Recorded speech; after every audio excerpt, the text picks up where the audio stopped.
아멘. 할렐루야. 오늘도 은혜가 있는 곳에 나오신 성도님들에게 하나님의 은혜와 축복이 늘 흘러넘치시기를 간절히 소망합니다. 처음과 끝이 처음 먹었던 마음이 마지막 마음이 될 수 있도록 하나님께서 지켜주시고 인도해 주시기를 간절히 소망합니다. 지난 수요일 말씀을 기억하십니까? 지난 수요일 말씀은요, 기브온 산당에서 일천번제를 드렸던 솔로몬의 모습을 보시고 하나님은 감동하셨습니다. 그래서 그의 꿈에 나타나셔서 원하는 것을 구하라 라고 말씀하셨죠. 그래서 솔로몬은 하나님의 백성들을 잘 다스릴 수 있도록 지혜를 구하였습니다. 보통의 모습이라면 부귀와 영화를 구했을 테지만 지혜를 구하는 솔로몬의 모습은 하나님을 기쁘시게 하기에 충분했습니다. 마음에 쏙 드셨던 것이죠. 그래서 하나님께서는 솔로몬에게 그가 구하는 지혜뿐만 아니라 부와 영화와 장수의 복까지 허락해 주시는 내용을 우리는 말씀으로 함께 나누었습니다. 그래서 솔로몬은 하나님으로부터 받은 지혜로 나라를 잘 다스렸고 하나님께서도 나라를 강하게 하셨고 또 번성하게 하셨습니다. 그리고 나서 5장부터는 그의 아버지 다윗에 대해 하지 못했던 성전 건축에 대한 내용이 시작이 됩니다. 그래서 준비하는 과정부터 모든 순간순간을 말씀하고 있는 것이죠. 마침내 7년이라는 시간을 들여서 성전을 건축했고요. 13년이라는 시간을 들여서 자신의 왕궁을 건축하게 됩니다. 이어서 성전 봉헌식에 대한 내용이 나오고 있는데요. 솔로몬이 올려드렸던 4가지의 기도에 대해서 우리는 큰 은혜를 갖기도 합니다. 그 성전에서 그리고 이스라엘 백성들이 훗날 성전을 향하여 기도할 때 이렇게 행해 주십시오 라고 하는 솔로몬의 간구였던 것이죠. 어떤 내용이었습니까? 첫 번째는 죄 용서에 대해서 하나님께 올려드리는 기도였습니다. 자신은 알고 있었죠. 우리는 죄인이지만은 하나님께 구하면 오직 하나님만이 자신의 죄를 용서받을 수 있음을 알고 있었기에 그와 같이 기도를 했던 것이고요. 두 번째는 응답을 구하는 기도. 우리가 아무리 부르짖어도 하나님께서 열어주시지 않으면, 하나님께서 응답하시지 않으면 절대로 이루어지지 않음을 알고 있기 때문에 이와 같은 기도를 했던 것이죠. 또 세 번째는요, 위기 가운데 건져달라는 기도였습니다. 믿음의 삶이라 하더라도 반드시 위기는 찾아오게 되어 있죠. 그런데 그 위기 상황 가운데에서 어떻게 극복하느냐, 그 위기 가운데에서 어떻게 하나님을 잃어버리지 않느냐 하는 그런 시선이 솔로몬에게도 있었던 것입니다. 그래서 위기 가운데 건져달라는 기도를 했던 것이죠. 마지막 4번째는 심지어 실패하고 그래서 절망적인 상황에 있다 할지라도 우리가 기도하거든 들어주시옵소서 하는 간구였습니다. 참 믿음 있는 기도였죠. 우리도 이와 같은 기도를 해야 되는데 솔로몬은 이런 기도를 하고 하나님 앞에 구하였더니 하나님께서 성전과 또 성전을 향한 기도를 쉐키나 영광 가운데 구름으로 임재하셨고 그의 기도와 성전 봉헌을 받아주셨다 하는 것을 말씀으로 볼 수 있습니다. 그리고 이어서 9장 말씀을 보면요, 성전 봉헌을 하고 나서 마쳤을 때 솔로몬에게 나타나신 하나님께서 당신의 언약을 갱신하는 말씀이 나오고 있습니다. 자, 9장 4절에서 9절까지의 말씀을 보면은 내가 만일 내 아버지 다윗처럼 나를 경외하면 내가 너와 내 자손과 영원히 내가 함께 하겠지만 그렇지 않고 다른 신을 섬기면 반드시 망할 것이다 라고 하는 경고의 말씀이고 또 지켰을 때는 은혜의 말씀을 주시고 계신 것이죠. 자, 그렇게 이어서 10장의 말씀 보면은 그렇게 주어진 하나님의 축복으로 인해서 솔로몬이 이전에도 없었고 이후에도 없었던 전성기를 맞이하는 내용이 기록되어져 있습니다. 여러분, 솔로몬이 20년간 나라를 다스렸는데요, 다른 어떤 왕도 경험하지 못했던 일들을 많이 이루었고도 해냈습니다. 성전과 왕궁을 건축했고요, 굵직한 국책들을 또 그런 사업들을 성공적으로 수행했습니다. 자, 이런 과정에서 얼마나 폼이 났겠습니까? 얼마나 자랑이 되었겠습니까? 이제야말로 그들은요, 부족 국가가 아니라 전체 국가가 되었고 전제 국가가 되었고 든든한 제국처럼 보이는 그런 모습으로 잘 갖추어졌기 때문에 자, 이것을 축복으로 여겼을 것입니다. 근데 솔로몬에게는 하나님의 주신 지혜와 말씀, 남들에게 드러낼 만한 그런 자랑거리가 많아지면서 솔로몬의 명성은 아주 유명해집니다. 10장에 보게 되면요, 아프리카에 있는 스바 여왕이 그 소문을 듣고 조언을 구하고 또 그와 교제하기 위해서 방문합니다.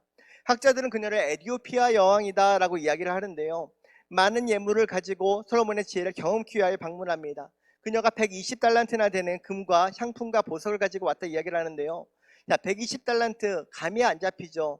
대략 금이 4톤 정도 되는 양이라고 이야기를 합니다. 여러분, 손가락에 끼워지는 조그만 금가락지 한 돈만 해도 20만 원, 25만 원 하는데, 그런데 4톤이나 되는 금이 있다고 이야기를 합니다. 어마어마한 양이겠죠. 자, 그렇게 많은 양을 가지고 에디오피아 여왕이 찾아오기도 했던 것이죠. 자, 이런 식으로 솔로몬의 소유가 점점 더 늘어났고, 또 그의 재산은요 기하급수적으로 늘어났습니다. 자, 그래서 그 말씀 보니까는 10장 23절에 이렇게 기록합니다. 솔로몬 왕의 재산과 지혜가 세상의 그 어느 왕보다 큰지라. 하나님의 놀라운 축복이 솔로몬에게 어마어마하게 임했던 것이죠. 자, 그러면 그것 가지고 가난한 자들을 나누어주고 구워주고 하면서, 또 하나님의 뜻을 이루면서 말씀을 잘 가르치면서 나라를 잘 섬겼다면 얼마나 좋았을까요? 하지만 이제부터는요, 흔히 일어날 수 있는 이야기가 그의 삶의 시작이 됩니다. 여기서 흔히 일어날 수 있다는 것은요, 우리에게도 그 누구에게도 일어날 수 있음을 말씀하고 있습니다. 그 이야기는 무엇입니까? 나에게도 일어날 수 있다는 것입니다. 그래서 오늘 이 말씀을요, 반면 교사로 삼아서 나는 그런 모습 갖지 말아야지, 그런 마음을 가져야지, 아이고 그러면 그렇지, 솔로몬 내 그럴 줄 알았다, 그런 마음 갖기보다도 그것을 거울 삼아, 아 나는 그러지 말아야지, 나는 하나님 말씀 절대로 등지지 말아야지 하는 결단을 하실 수 있는 여러분 될 수 있기를 간절히 소망합니다. 솔로몬은 더 사치하고 보여주기식 어떤 그런 나라를 치리를 하기 시작했습니다. 자, 10장 16절 말씀 보니까요, 엄청난 순금으로 금방패 200개와 작은 방패 300개를 만들었다 이야기를 하죠. 여러분, 사실 방패 용도가 무엇입니까? 방패는요, 외부의 공격으로부터 들어오는 그 침입을 막기 위한 용도 아니겠습니까?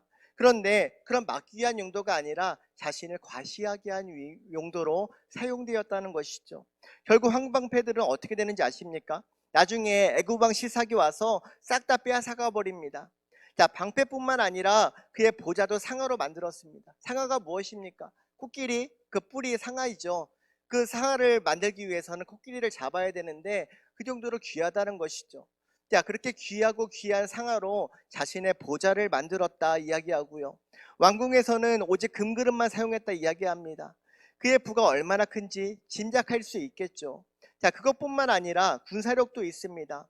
10장 26절에 보면은 솔로몬이 병거와 마병을 모으는데 병거가 1,400이요 마병이 12,000이라고 이야기합니다. 이것은 하나님의 명령을 정면으로 위배된 그런 행동이었어요. 자, 신명기 말씀을 보면은 하나님은 오래전부터 이스라엘의 왕은 마병을 두지 말라고 경고했습니다. 그들이 하나님을 의지하지 않고 군사력을 의지할까봐, 자신의 힘으로 이겼다 할까봐 이와 같은 일을 하지 말라고 했던 것인데, 솔로몬은 하나님의 말씀도 어기면서까지 당시 세상의 왕들이 흔하게 행하던 어떤 소유, 명예, 권력, 군사 등등등 이 모든 것들을 갖추려고 온갖 방법을 동원했던 사람이 바로 솔로몬이었습니다. 겉으로는 하나님의 축복인 것처럼 부귀 영화를 저가 누리고 있는 것처럼 보이지만은 문제는 하나님의 시선이었습니다. 자, 다 잘 되는 것 같았지만은 가장 결정적인 한 부분에서 삐끄덕대기 시작합니다. 바로 그런 상황 중에서 오늘 우리 말씀 11장 말씀이 이제 시작이 되는 것이죠. 자, 저희가 1절 말씀을 다 같이 한번 읽어보도록 하겠습니다. 1절 말씀입니다. 솔로몬 왕이 바로의 딸 외에 이방의 많은 여인을 사랑하였으니 곧 모압과 암몬과 에돔과 시돈과 헷 여인이라. 자, 솔로몬이 국제적으로 수많은 아내와 첩들을 불러들입니다. 2절을 보시면은 그 행위가 하나님에게 얼마나 싫어하셨는지, 하나님께서 얼마나 싫어하셨는지 말씀하고 있습니다. 2절 말씀에 여호와께서 일찍이 이 여러 백성에 대하여 이스라엘 자손에게 말씀하시기를 너희는 그들과 서로 통혼하지 말며 그들도 너희와 서로 통혼하게 하지 말라. 그들이 반드시 너희의 마음을 돌려 그들의 신들을 따르게 하리라 하셨으나 솔로몬이 그들을 사랑하였더라. 하나님은 이방 여인들을 향한 솔로몬의 마음이 영적으로 어떤 것인지, 어떤 실패를 가져올 것인지에 대해서 알고 계셨습니다. 그 여인들이 섬기는 이방 신상들, 그 우상들을 섬기는 것이 솔로몬을 결국 무너뜨리게 될 것이다 라고 하는 하나님의 경고의 말씀을 하고 있는 것이죠. 자, 3절 말씀에서는 후궁이 700이요 첩이 300명이다 라고 이야기하는데 합이 1000명이죠. 그 1000명의 여인을 자신의 여인으로 삼았다는 것이죠. 여러분, 왕이니까 또 당시에는 그럴 수 있어 하면서 당연시 볼 수도 있습니다. 그런데 우리가 여기에서 되게 관심 있게 봐야 될 것이 무엇이냐면요, 1000명의 여인들과 함께 살아야 되고요, 또 1000명의 여인들을 매일 먹여 살려야 됩니다. 또 그 사이에서 태어나는 자녀들까지도 돌봐야 되죠. 뭘로요? 그 나라의 세금으로 왕비를 살려야 되고, 왕비를 먹여 살려야 되고, 그들이 낳은 자녀들도 먹여 살려야 되는 것이죠. 자, 이것은요 엄청난 문제가 아닐 수가 없고요, 게다가 더 큰 위기가 닥치기 시작합니다. 자, 그거는요 하나님께 처음부터 경고하셨던 영적인 위기를 말씀합니다. 자, 4절 5절 말씀 저희가 함께 읽도록 하겠습니다. 솔로몬의 나이가 많을 때에 그의 여인들이 그의 마음을 돌려 다른 신들을 따르게 하였으므로 왕의 마음이 그의 아버지 다윗의 마음과 같지 아니하여 그의 하나님 여호와 앞에 온전하지 못하였으니 이는 시돈 사람의 여신 아스다롯을 따르고 아몬 사람의 가증한 밀검을 따름이라. 아멘. 그의 마음이 다 이방 신상들을 쫓게 되었다라고 하는 것이죠. 자, 여인들이 데리고 온 신들을 이야기하고 있는 것입니다. 솔로몬이 하나님의 축복을 받기 시작했을 때 하나님께서 경고하셨습니다. 그러지 말라고 하나님은 분명히 아셨지만, 또 말씀하셨지만 그대로 일어나는, 그 현실로 이루어지는 모습을 말씀을 통해서 볼 수 있습니다. 보통 어리석은 우리들이 그러지 않습니까? 많이 좀 갖게 되고 배가 좀 불러지고 삶이 좀 편해지니까 그런 모습이 왔을 때 우리는 더 감사해야 되죠. 그리고 더 깨어서 기도해야 되고 더 믿음으로 살아보려고 애쓰고 그래야 하는데 어떠합니까? 사실은 더 기도하지 않고 더 영적으로 게을러지고 어두워지는 경우를 우리는 경험하지 않습니까? 자, 그렇게 점점 더 편해지고 어두워지게 되면 인생에 무슨 일이 일어나도, 하나님께서 내 삶에 무슨 일을 행하셔도 우리는 그것이 무슨 일인지 도통 알아챌 수가 없습니다. 하나님께서 우리에게 말씀하셔도, 나에게 말씀하셔도 그 말씀이 어떠한 말씀인지 들려지지가 않습니다. 나에게 수많은 은혜를 허락해 주셨음에도 불구하고 그것이 은혜인지 알 수 없습니다. 자, 그렇게 하나님께서는 아무리 말씀하셔도 듣지 못하는 현실이 되어버린다는 거예요. 그래서 C.S. 루이스는 이렇게 이야기합니다. 하나님께서 고통이라는 확성기를 사용하신다라고 이야기를 하죠. 고통이라는 확성기를 사용하신다. 왜요? 조곤조곤 말을 갖고는 듣지 않으니까, 들어먹질 않으니까는 고통이라고 하는 도구를 사용하셔갖고 우리를 듣게끔 하신다는 거예요. 여러분, 그렇게 듣고 싶으십니까? 내가 지금 하나님의 말씀을 들어야 되는데 듣지 못하고 그저 나의 삶대로, 나의 가치관이나 나의 선택에 의해서 살아가고 계십니까? 그러면 하나님께서는 어쩔 수 없이 고통이라고 하는 도구를 사용하시게 되신다는 것입니다. 자, 우리로 하여금 이렇게 큰 소리로 내게 하심으로, 우리의 삶을 흔들므로 하나님을 바라보게 하신다는 것입니다. 그래도 안 바라보면 어떻게 됩니까? 바로 오늘 말씀 솔로몬처럼 된다는 것이죠. 자, 여러분, 솔로몬의 이 실수를 통해서 우리들이 삶을 돌이켜볼 수 있어야만 됩니다. 오늘 저와 여러분의 믿음의 길, 또 저와 여러분들의 영성은 어떠합니까? 우리 교회의 영적인 모습과 그 태도, 그 상태는 어떠합니까? 여러분, 솔로몬 한번 보세요. 1명, 2명 여인들이 늘어날 때는요 참 좋았을 것입니다. 대부분이 정략 결혼이었지만 여인들 하나 둘이 볼멘 소리로 우리나라에서 섬기던 신들을 섬기기 위해서 예루살렘에 산당을 하나 지어주세요 하면은요 어떻게 안 지어주겠습니까? 아내가 옆에서 계속 달달 볶는데 산당을 어떻게 안 지어줄 수 있겠습니까? 그 여인을 내치지 않는 이상은요 산당을 지어줄 수밖에 없겠죠. 자, 또 옆에서 어떤 여인이 이야기합니다. 그럼 나는요? 저도요 하겠죠. 이렇게 수많은 여인들이 자신을 섬기던 그런 신의 산당을 지어달라고 요구했을 것입니다. 자, 그래서 전부 다 이렇게 지어졌다 이야기를 하는 것이죠. 7절 말씀처럼 산당들이 하나 둘씩 세워집니다. 이번에는 저쪽의 후비가, 그 다음에 저쪽의 후비가 계속 요구하고 있는 것이죠. 어느 날 하나님께서 거룩하다 하셨던 이 예루살렘이, 이 하나님의 도성에 이곳저곳에 우상을 섬기는 산당들이 들어서게 된 것이죠. 자, 이것이 바로 시온성입니다. 하나님께서 시온성을 향하여 거룩하다 거룩하다 거룩하다 하셨었는데 이제는요 우상으로 가득한 도시가 되어버렸습니다. 누구 때문에요? 솔로몬 때문에, 솔로몬의 잘못된 선택 때문에 그와 같이 거룩한 도성에 우상으로 가득해진 것입니다. 하나님은 얼마나 가슴입니까? 자, 오늘 본문에서도 보면요, 하나님께서 솔로몬에게 몇 번이고 나타나셔서 경고까지 하셨습니다. 자, 9절 10절 말씀 함께 읽도록 하겠습니다. 솔로몬이 마음을 돌려 이스라엘의 하나님 여호와를 떠남으로 여호와께서 그에게 진노하시니라. 여호와께서 일찍이 2번이나 그에게 나타나시고 이 일에 대하여 명령하사 다른 신을 따르지 말라 하셨으나 그가 여호와의 명령을 지키지 않았으므로 2번이나 경고하셨습니다. 그것은 무엇입니까? 솔로몬이 그대로 죽기를 바라지 않으셨다는 거예요. 아직 여전히 하나님께서는요, 그를 향한 언약을 기억하셨고요, 그를 통해 하셨던 모든 말씀을 기억하고 계셨다는 것입니다. 그런데요, 2번이나 나타나서 말씀하셨지만은 듣지 않았다. 지금 이 순간에 들려지고 있는 하나님의 말씀, 여전히 여러분의 귓가에서 울려 퍼지고 있는 그 말씀, 여러분들은 어떻게 받아들이고 계십니까? 그 말씀을 여러분의 마음밭에 심기고 계십니까? 아니면 오늘 또 똑같은 말씀, 뻔한 말씀, 나에게 하시는 말씀이 아니라 그냥 남에게 하시는 말씀, 그렇게 듣고 계신 분 계십니까? 그런 말씀이 아니라 오늘 나에게 다가오시는, 나에게 하시는 하나님의 음성으로 들을 수 있기를 간절히 소망합니다. 솔로몬이 여호와의 명령을 지키지 않았고 결국 그가 하나님이 그어놓으신 그 인내의 선을 넘어버렸습니다. 여러분, 이게 누구의 책임이겠습니까? 바로 하나님의 말씀을 듣지 않은 솔로몬의 책임인 것입니다.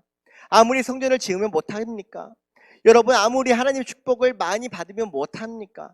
아무리 떵떵거리면서 번듯한 직장, 번듯한 집, 번듯한 차를 끌고 다니면 못하겠습니까? 내가 이 성전을 기뻐한다, 내가 너 솔로몬을 축복한다, 그러나 너가 내 말을 듣지 않으면 내가 너를 심판할 것이다 라고 하는 그 음성을 듣지 않는 솔로몬의 귀가 우리의 귀가 아닙니까? 한번 깊이 생각해 볼 필요가 있다는 것이죠. 하나님 분명히 말씀하셨습니다. 다윗처럼 나를 경외하면 이 축복은 영원할 것이지만 내가 나를 거절하고 우상을 섬기면 이 축복을 거두어 갈 것이다 말씀하고 있는 것이죠. 자, 이렇게 하나님께서는 친절하게 정답까지도 다 말씀해 주셨음에도 불구하고, 그런 경고를 들었음에도 불구하고 지금 솔로몬의 손에 들려지는 소유, 여인, 명예, 지혜, 권력, 영토가 자꾸 늘어나고 번성하게 되니까는 그 축복에 겨워 자신이 지켜야 될 그 청지기 의식을 놓치게 되는 것이죠. 여러분, 우리가 오히려 가난할 때 예수 믿기가 더 좋다라고 하는 그런 말이 있습니다. 평안해지고 또 어느 정도 삶이 안정되어지면 영성이 흐려지고 게을러집니다. 그때 하나님께서 외치셨습니다. 솔로몬, 너는 안 돼, 너는 아웃 하면서 그를 이제 외면해 버리시는 것이죠. 여러분, 성경에 그런 사람 참 많이 있죠. 누가 그랬습니까? 롯이 그랬고요, 롯의 아내가 그랬고요, 그리고 그의 소유의 눈이 멀어서 하나님을 떠난 사람 발람이 그랬고요, 또 예수님을 만났지만 떠났던 부자 청년이 그러했습니다. 세상을 사랑했던 수많은 성경의 인물들이 있는데 그 사람들은 물질 때문에 하나님을 떠났다라고 이야기를 합니다. 여러분, 우리도 물질이 없이는 살아갈 수가 없죠. 돈이 필요합니다. 돈 필요하고 집도 필요하고 차도 필요합니다. 하지만 이것은요, 엄연히 우선순위의 문제입니다. 하나님이 먼저인가, 돈이 먼저인가? 여러분, 어떤 것이 먼저이겠습니까? 오늘 말씀처럼 우리는요, 우선순위를 바로 잡아야 된다라고 말씀하고 있는 것이죠. 신앙인들 가운데는요, 끈은 붙잡고 있을지 모르겠지만은 가난하고 낮아졌을 때는 하나님을 정말로 외면했다가 하나님의 은혜를 받았지만 관리를 하지 못해서 다시금 시궁창으로 자신을 몰아붙이는 그런 사람들 많이 있습니다. 저는 간절히 바랍게 원하는 것은 우리 충주지역교회 성도님들은요, 물질보다도 돈보다도 명예나 권력, 나의 자랑이 아니라 오직 하나님만을 자랑할 수 있는, 오직 하나님만을 높여드릴 수 있는 우리 성도님들 되실 수 있기를 간절히 소망합니다. 자, 11절, 결국 솔로몬에게 하나님은 말씀하시죠. 자, 11절 보겠습니다. 이 여호와께서 솔로몬에게 말씀하시되 내게 이러한 일이 있었고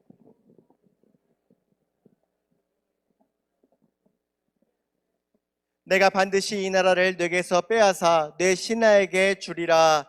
아멘. 자, 그러나 내 아버지 다윗을 위하여 내 세대에는 이 일을 행하지 아니하겠다. 또 내 아들의 손에서 빼앗으려니와 오직 내가 이 나라를 다 빼앗지 아니하고 내 종 다윗과 내가 택한 예루살렘을 위하여 한 지파를 내 아들에게 주리라 하셨더라 라고 이야기를 하고 있는 것이죠. 자, 이것은 무엇입니까? 솔로몬은요 결국은 하나님의 말씀을 지키지 않으므로 그냥 망했습니다. 쫄딱 망했습니다. 하나님을 계속 잡았으면은 그가 여전히 강했을 것이고 여전히 부했을 테지만은 하나님의 말씀을 듣지 않으므로 그 줄을 놓아버리게 된 것이죠. 마치 생명줄을 놓은 것과 같은 그런 결과를 초래하게 되었던 것이죠. 솔로몬의 인생의 후반기가 그리 아름답지는 못합니다. 그나마 자기 자신이 수치를 당하지 않은 것은 자기 때문이 아니라 그의 아버지 다윗을 생각하셨기 때문에, 그의 아버지 다윗을 기억하셨기 때문에 그렇게 심판하지 않으시겠다 하면서 유예를 주셨던 것이죠. 자, 원칙대로 했으면 솔로몬은 이미 망했어야 합니다. 자, 솔로몬은 왕위를 빼앗기지는 않았지만은 그 다윗 때부터, 하지만 그 다음 세대부터는요 다윗 때문에 그렇게 망하진 않았지만은 그 다음 세대부터는 하나님의 강한 심판이 불같이 일어납니다. 솔로몬이 처음 먹었던 그 마음을 지키지 못한 그 결과의 모습이 오늘 이 시간 저와 여러분에게 주는 지혜가 무엇이겠습니까? 자, 우리가 무엇을 배웁니까? 솔로몬이 어째서 그 마음을 지키지 못하는 그런 실수를 범하였을까? 도대체 그의 인생에 무슨 일이 일어났기에 그런 실수를 범했을까 하는 것을 우리는 그 이유를 세 가지 정도 생각해 볼 필요가 있습니다. 첫 번째는 솔로몬이 몰락하게 된 첫 번째 이유는 자만심이었습니다. 어떤 분이 몸이 굉장히 약해서 어렸을 때부터 자주 병치레를 했습니다. 자, 그러면 그의 일평생 교만하지 않고 오히려 늘 조심하고 몸 관리를 철저하게 했겠죠. 그런데 반대로 갑자기 쓰러지시는 분들이 있잖아요. 그런 분들을 보면요 자신의 몸에 자신만만했던 것이죠. 그래서 자신의 몸을 막 굴립니다. 아, 이 정도쯤이야, 무리 없이 할 수 있어 하면서 막 굴리게 되는 것이죠. 그렇게 하다가 결국은 쓰러지고 마는 것이죠. 하나님께서는 우리들에게 깨어라, 근신하라, 권면하셨습니다. 자, 선줄로 생각하는 자는 무엇을 조심하라고요? 넘어질까 조심하라 라고 말씀하고 계신 것이죠. 하나님의 사람도 그런 실수를 범할 수 있습니다. 여러분, 다윗이 언제 가늠죄를 지었습니까? 다윗은요 막 어려운 고비를 넘어갈 때, 쫓길 때 그렇게 어려움을 당하지 않았습니다. 가늠죄를 저지르지 않았습니다. 그가 가늠죄를 저지른 상황이 언제냐면요 평안할 때, 적들에게 쫓길 때가 아니라 평안할 때, 궁리에 앉아 있을 때 그가 가늠죄를 저질렀던 것이죠. 자, 솔로몬도 그런 자만심이 있었습니다. 자기 같은 사람, 하나님의 지위를 가진 사람, 하나님의 축복을 받은 사람에게도 언제나 그런 유혹이 임할 수 있음을 우리는 볼 수 있는 것입니다.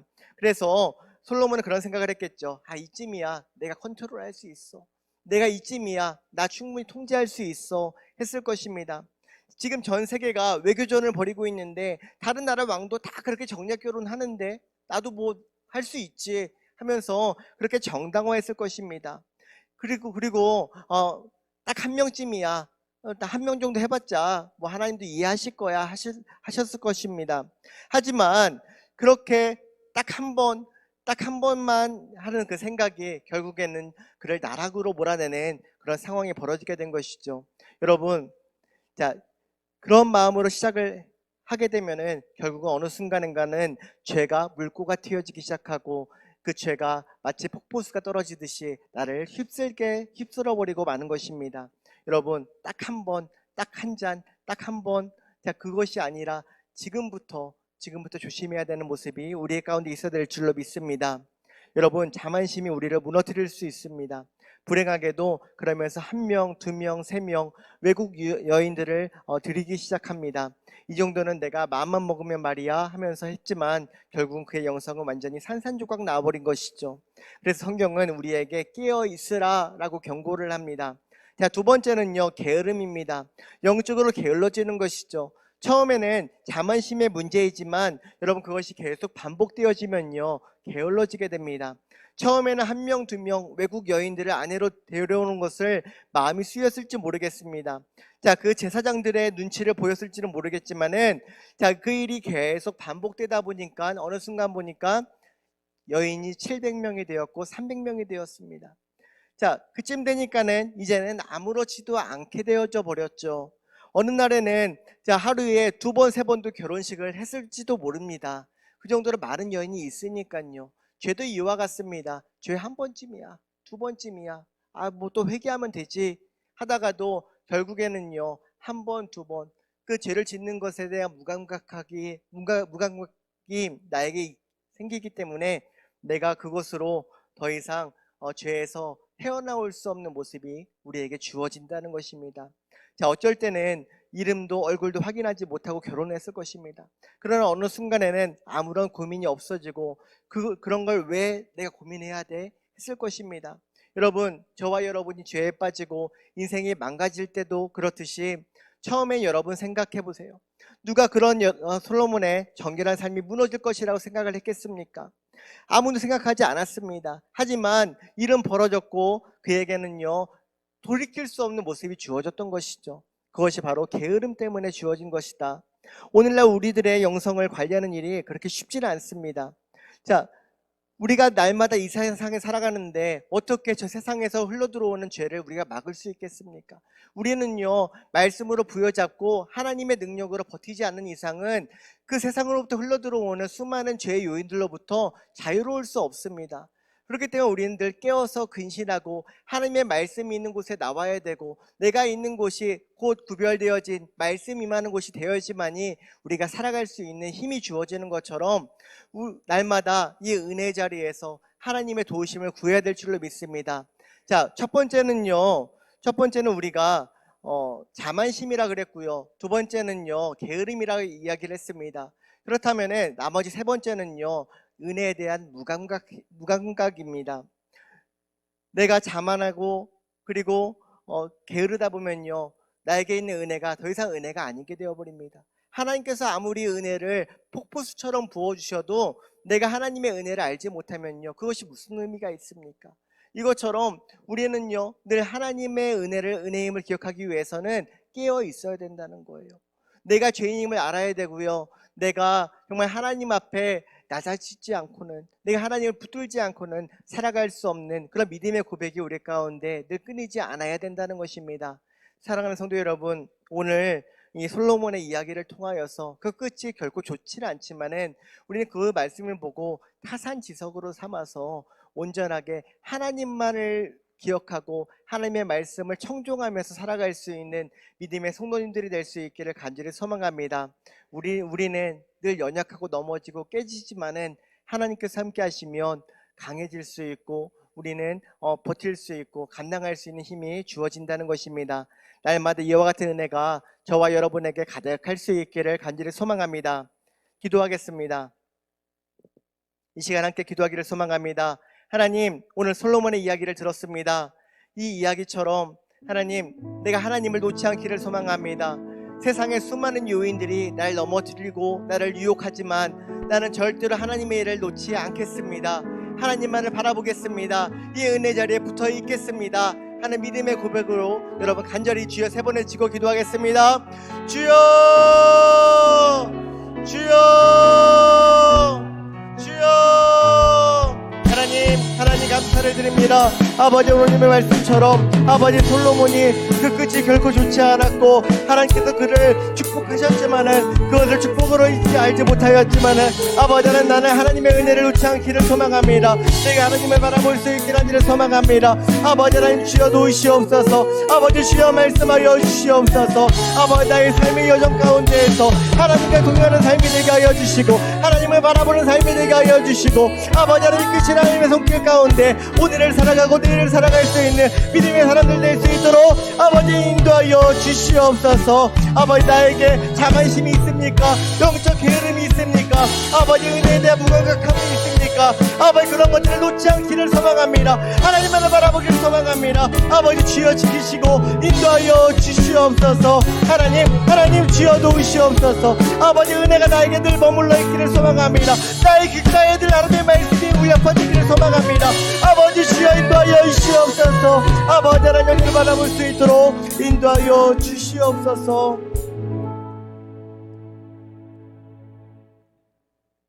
사랑과 은혜가 충만하신 하나님 아버지, 감사를 드립니다. 늘 우리를 은혜 가운데 살게 하시고 하나님의 말씀을 기억하게 하심에 감사를 드립니다. 하나님, 솔로몬의 실패를 통해서 우리는 지혜를 얻게 하여 주시고 우리는 솔로몬과 같이 그런 실수를 범하지 않도록 마음을 지킬 수 있도록 주님께서 이끄시고 인도하여 주시옵소서. 우리에게 영적인 자만심, 게으름, 어떤 영적 나태함이 있습니까? 하나님 말씀으로 바로잡아 주시고 우리가 늘 은혜를 구하고 은혜를 찾고 은혜 안에 머물 수 있는 복된 성도님들 될 수 있도록 인도하여 주시옵소서. 감사드리오며 예수님의 이름으로 기도드리옵나이다. 아멘.